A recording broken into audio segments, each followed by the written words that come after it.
그럼 나는 대체 언제 내 원하는 집을 리모델링을 할 것인가? 내 장례식 때?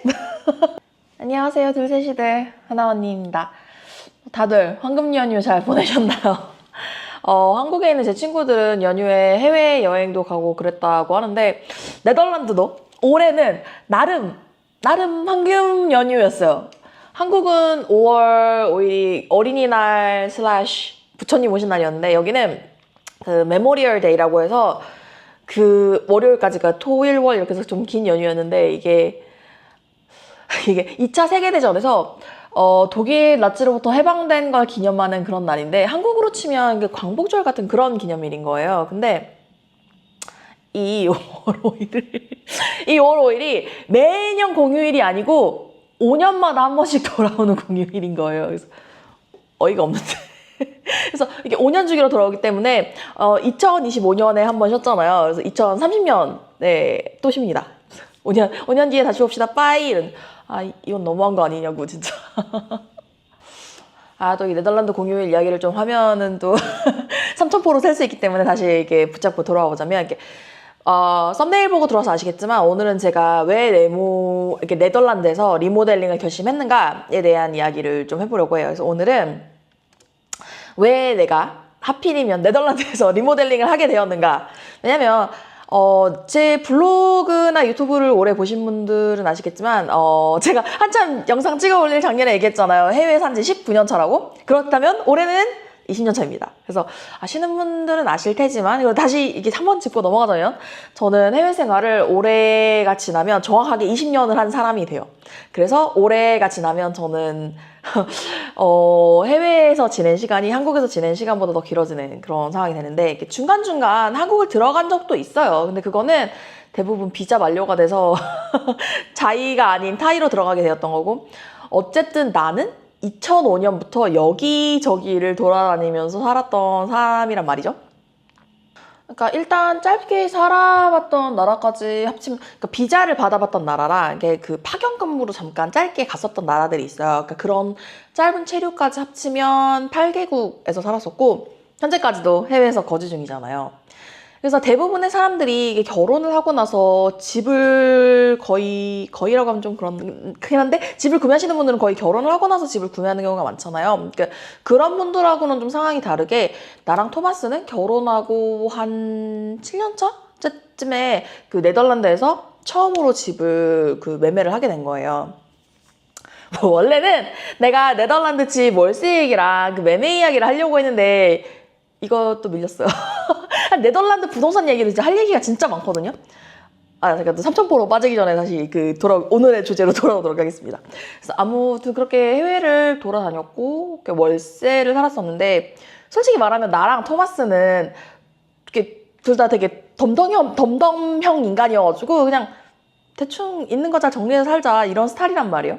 그래서 우리 집 가구들 같은 경우도 중고로 사거나 아니면 그냥 이케아에서 좀 저렴한 거 사거나 아니면 그냥 주위 사람들이 준 거 그냥 쓰기도 하는 그냥 취향이 별로 없는 그런 커플이란 말이에요. 그래서 둘 다 그렇게 꼭 이래야 한다는 취향이 별로 없으니까 우리는 그냥 월세집 살면서도 전에 집 매매를 했을 때도 그냥 살았었어요. 근데 이번 집을 매매하고 나서 리모델링을 해야겠다라고 생각한 가장 큰 이유는 여유가 됐기 때문입니다. 이게 가장 큽니다. 여유가 됐기 때문이에요. 이게 나중에 집 매매 이야기를 하면서 다시 나올 이야기이긴 한데 일단 네덜란드에서 집을 매매했을 경우에는 월세보다 지출이 훨씬 줄어들어요. 무슨 얘기인지 궁금하시죠? 나중에 기회가 되면 또 제가 말씀드리도록 하겠습니다. 그러니까 우리가 집을 처음 매매한 게 2021년에 R&M에서 구매를 하고 나서 그 뒤로는 월세보다 훨씬 더 부담이 줄어든다고 했잖아요. 그래서 그 뒤로는 좀 저금이라는 걸 할 수 있었어요. 그때 또 저랑 토마스랑 둘 다 일을 하고 있을 때기도 하고 그래서 물론 R&M이 네덜란드에서 월세가 저렴한 도시에 속하긴 해요. 근데 그래도 월세로 내는 금액보다 은행에 모기지로 내는 그게 훨씬 돈이 적게 냈을 수 있었어요. 한 달 단위로 생각을 하면. 그리고 나는 그렇게 집을 사고 나서 내 모든 친구들에게 한동안 집사무새가 돼가지고 얘들아 집을 사 이런 사람이 되었다는 그런 얘기가 있고요. 그래서 일단 월세를 내던 돈에서 얼마가 낚인 돈. 토마스랑 나랑 둘 다 일하고 있으니까 저금해둔 돈. 그래서 부모님한테 받은 돈. 이렇게 우리 통장에 그 한동안 쓰지 않고 좀 모아놓은 그런 상태였단 말이에요. 그래서 우리가 모아둔 집을 우리가 가늠에서 로테르담 집을 살 때 조금 더 이거를 보태서 모기지를 좀 적게 할까 했었는데 이게 중간중간 얘기가 있지만 살짝만 이렇게 정리를 하자면 우리가 그 아르렘에 있는 집을 팔기 전에 이 로테르담 집에 들어온 거예요. 그래서 이게 먼저 입주를 한 상태이기 때문에 이 은행 쪽으로 우리가 모아둔 돈을 그 모기지를 더 갚을 수 있는 그런 상황이 아니었던 거예요. 그래서 이건 나중에 제가 집을 팔고 산 이야기를 할 때 다시 한번 이야기를 할게요. 이거는 좀 정리할 게 많아가지고. 그래서 일단 그래서 리모델링을 하게 될 수 있는 가장 큰 이유는 우리가 리모델링을 할 수 있는 자금이 우리 수중에 있었다는 게 가장 큰 이유였어요. 다음으로는 이제 첫 번째, 그러니까 맨 처음에 오늘 영상 시작하면서 했던 얘기랑 맞물리는 건데, 그러니까 올해가 내가 해외 생활 시작한 지 20주년 되는 해라고 했잖아요. 그러니까 근데 이제까지 난 한 번도 내가 원하는 집에서 살았던 적이 없었고, 그러니까 집이라는 공간 자체를 내 물건으로 꾸려본 적이 없었던 거예요. 그러니까 아까도 잠깐 얘기했지만 나나 토마스나 그러니까 그런 걸 엄청 신경 쓰고 사는 그런 스타일은 아니에요. 그러니까 뭐 리모델링 하지 않았어도 그냥 그럭저럭 있는 거 가지고 잘 살 수 있었을 거예요. 근데 하지만 그러다 20년 동안 해외 생활하면서 단 한 번도 내가 원하는 대로 내 집을 가졌던 적이 없다면, 그럼 나는 항상 누군가가 쓰던 거 물려받기만 하는 그런 거였다면, 그럼 나는 대체 언제 내 원하는 집을 리모델링을 할 것인가? 내 장례식 때? 그래서 그때 토마스랑 이야기할 때도 그 얘기를 했던 거예요. Now or never라고. 그러니까 지금 아니면 또 안 하고 또 어영부영 그냥 안 할 것 같았던 거예요. 그래서 이번에는 마음 먹고 리모델링을 했죠. 하게 됐는데 이게 이렇게 힘들 줄은 그때는 몰랐지. 그래서 그때는 정말 미처 몰랐는데, 그래서 리모델링 자세한 이야기를 하면서 왜 이렇게 힘들었는지는 그때 또 다시 한번 설명을 해드릴게요. 마지막으로 이건 좀 부가적인 계산으로 나중에라도 우리가 이 집을 매매할 때 우리가 리모델링을 해놓은 상태여야 집을 팔기 더 수월하지 않겠냐 하는 미래에 대한 투자 목적도 어느 정도는 있었어요. 이게 뭐 엄청 큰 이유를 차지하지는 않았는데 그래도 어느 정도 이걸 계산을 했던 거죠. 솔직히 네덜란드 부동산이 그 부동산 매매가가 드라마틱하게 가격이 오르는 그런 나라는 아니에요. 그러니까 한국처럼 몇 년 만에 막 몇 억이 오르락 내리락하는 그런 마켓은 아니거든요. 그러니까 유일하게 이 네덜란드 십몇 년, 몇십 년을 봤을 때 유일하게 집값이 평소보다 빠르게 매매가가 오른 시기가 그 코로나 시절의 양적 완화 시기였거든요. 이거는 나중에 부동산 얘기할 때 다시 한번 더 자세하게 얘기를 해보도록 합시다. 근데 언제 할지는 모르겠어요. 자꾸 밀리고 있는데, 그래서 뭐 어쨌든 실은 내가 리모델링을 기획하고 나서 친구들을 만나면 얘기를 할 거 아니야. 리모델링을 하기로 했다. 그래서 우리 집 영상을 이렇게 보여주면서 리모델링 어떻게 할 거다 이렇게 얘기를 했었는데, 내 친구들이 하나같이 하는 얘기가 아직 리모델링 필요해 보이지 않는데 왜 하는 거야? 이런 반응들이 되게 많았어요. 그러면서 네덜란드 그 부동산의 특수성 이런 걸 좀 얘기를 해야 되는데, 왜냐면 우리 집 건물이 1996년에 준공된 건물이란 말이에요. 한국에서는 30년 된 건물이면 노후 건물로 분류되지만 네덜란드에서 30년 된 건물, 신축까지는 아니지만 신축급에 속합니다. 신기하죠? 그래서 로테르담에서 꽤 많이 보이는 한국으로 치면 복도식 아파트로 지어진 건물들이 있어요. 이 건물들이 1960년대, 70년대에 지어졌던 건물이란 말이에요.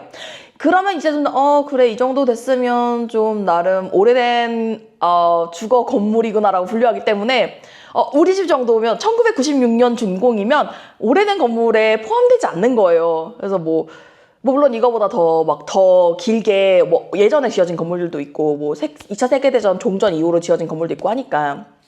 근데 우리 집이 지어질 때 이후로 단 한 번도 손을 댄 적이 없이 지금까지 왔기 때문에, 특히나 욕실이랑 화장실 같은 경우는 처음 건물이 지어질 때 있었던 그 욕조, 샤워실, 변기 이런 게 그대로 30년 동안 썼던 거란 말이에요. 바닥도 아마 그런 것 같아요. 바닥도 아마 그런 것 같고, 부엌만, 내 생각에는, 나도 정확하진 않는데 부엌만 2008년쯤에 우리한테 집을 판 전 주인이 부엌만 리모델링을 한 것 같아요. 근데 정확하진 않아요. 그래서 한국도 그렇겠지만 일단 한 번도 손 안 댄 집보다는 그래도 한 번 리모델링을 한 집이어야 나중에 팔 때도 물론 감가상각이라는 걸 생각을 해야겠지만 그래도 우리가 샀던 가격보다는 좀 올려받을 수 있을 거라는 그런 희망?